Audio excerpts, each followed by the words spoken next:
Hey, long time no see. Fumencho here, back at it once again with another Banana Fish review. Today we're talking about episode 16. I apologize deeply for this going up so late. There's been some crazy stuff going on, as you know if you follow me on Twitter. This was a great episode. I really enjoyed this episode. It achieved some things that other episodes have yet to achieve. I think that action and tension were definitely the two key words that I want to use most here in this review. The elevator scene by far was my favorite part of this episode. I think that it definitely gave me like just tension. I was feeling sort of the weight of the scene and how well directed and well crafted it all was. Definitely giving me some Metal Gear Solid vibes, some Mission Impossible vibes, and I love that. It was fun. It was a very fun scene, and I think it just worked really well. My favorite part is when Ash is pulling up the old man, pulling him up for him to grab onto the ledge, and then Ash just pulling himself up and then I love that. I love how that scene is directed. It's not just a quick, like in any other series, in any other case, he would have just pulled him up, blah blah blah, that would done. But no, they focus in on that, and I really like that. That's one of my favorite parts about film that does that. Mission Impossible to me does it the best, is when we just zero in on a scene that would normally take a few seconds, but no, we go into the just nitty gritty of it and really just show how difficult these simple things that other films make look easy, just show how difficult it is and how taxing it is on our characters. The tension there. I love how Max and eBay were sort of parallel to Ash and the old man. I love how they kind of affected Ash in a way, honestly in a bad way, when talking about the elevator and when the body went down the trash.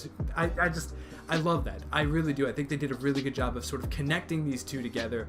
I really love Ash in this episode. I sort of love like the wisecracking jokes, sort of the John McClane thing going on there. I thought that was super funny. Him just complaining like, why am I always saving these old guys' ass? Like I like that. I thought that was super funny.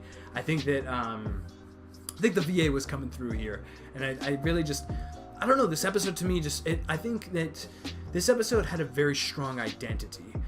It was very original, in my opinion. It wasn't really, I didn't feel like I was watching anything else but Banana Fish, even though there were Metal Gear Solid vibes and Mission Impossible vibes, as I mentioned, but it felt very solidified in knowing what it was and what it was trying to do in this episode.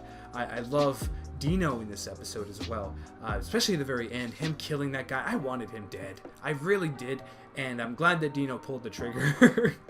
I hated that guy so much, and I like that there's sort of this turmoil between the villains as well as our heroes. I think that that's really interesting. I don't think a lot of series do that enough, and it's cool. I still think that Dino is a terrible monster, but it's just cool to see that he does have a personality. You know, he is a character. He's not just this monster, or he is just a monster, but he's a monster with feelings and with you know, inner battles within himself, you know what I mean? And I like seeing that. I like seeing him sort of have this inner monologue in the episode. The episode ended very well. I love the end of the episode, seeing Ash just walk into the city like that. Really cool. Lots of just good vibes in this episode. It felt just really good. Very Western in sense of direction and in sense of some of the dialogue. Some of the quirky parts of the episode, walking in on the lady and the guy in like the broom closet or whatever. That's so like Western film there, and I really love that. I love that something like that is in this episode. Ash dressing up as a girl.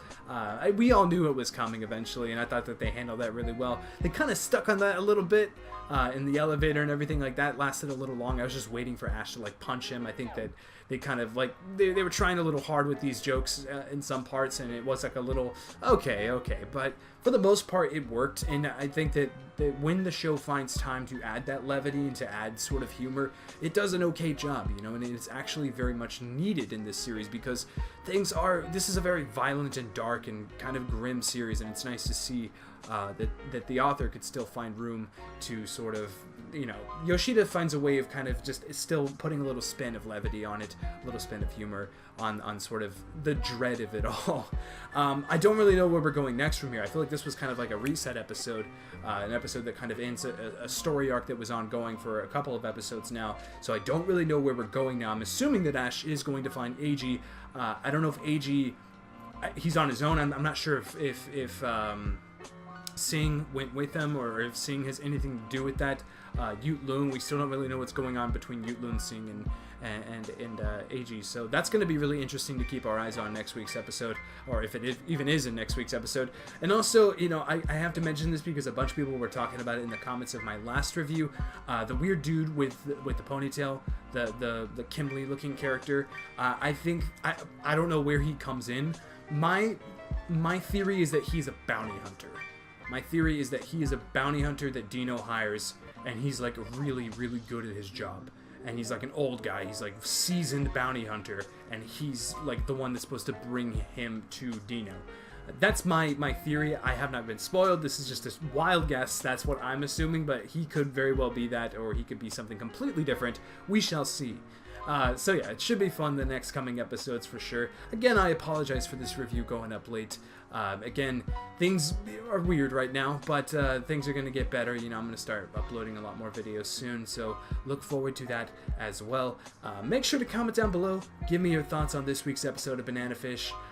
Let me know what you think of sort of this Western take. I mean, not necessarily a Western take. The show's always had these Western themes, but let me know what you think of it sort of using that in great ways, whether you're talking about these sort of tension building action scenes or sort of the quirks and like the funnier parts of the series. I think that it paid off quite well here, and I'm curious what you guys think as well. And also, give me some teases on what's coming up next. Let me know if I'm in the right direction with this other ponytail looking character, the guy in the opening. Let me know if I'm in the right direction there. I know there's a lot of manga readers out there, so I'd be curious. I'd be curious to know. Anyway, thank you guys very, very much for watching. I'm going to go play some Red Dead Redemption 2, and until next time, I will see you guys later. Bye-bye.